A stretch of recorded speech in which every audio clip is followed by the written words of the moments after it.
Oh shit!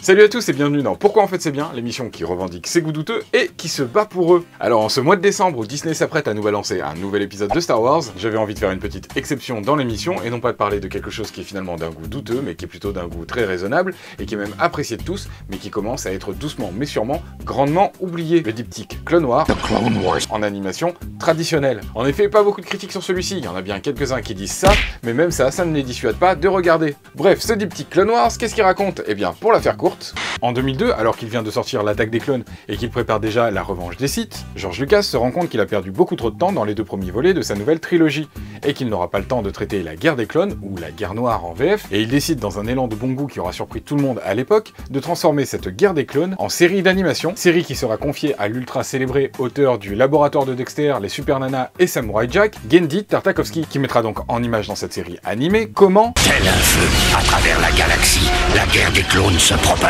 se liguant avec le perfide comte Dooku, de plus en plus de planètes se fourvoyaient. Face à cette menace, aux chevaliers Jedi incombait la tâche de commander la récemment constituée armée de la République. Et tandis que l'éventualité d'un conflit grandissait, se développaient aussi les pouvoirs d'un des plus doués des élèves de la Force. Ok, alors tout ça c'est pour la partie Wikipédia. Mais pourquoi en fait il est bien ce diptyque Clone Wars? Round 1, fight! On pense ce que l'on veut de tout ce qui a été produit dans l'univers Star Wars après 1983. Oui, je sais, il y en a pour qui le débat commence dès le retour des Jedi avec l'apparition des Ewoks.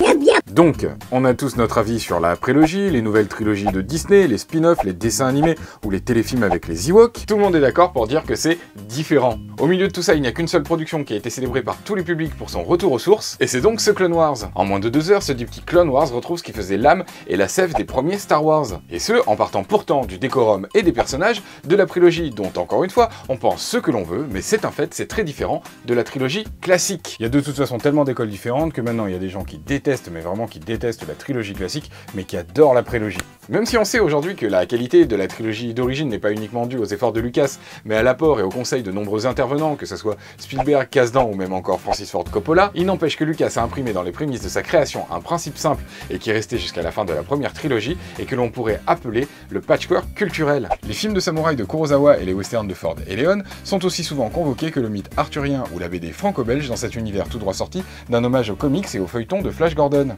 Et c'est ce genre de patchwork culturel que l'on retrouve ici, dans sa version upgrade d'ailleurs, puisque si western et Shambara sont bien de retour, jeux vidéo, animés japonais et post-modernisme font leur entrée entre les mains expertes d'un narrateur passeur d'histoire qui profite de son grand livre d'images pour parachever l'aspect légendaire de tout cela.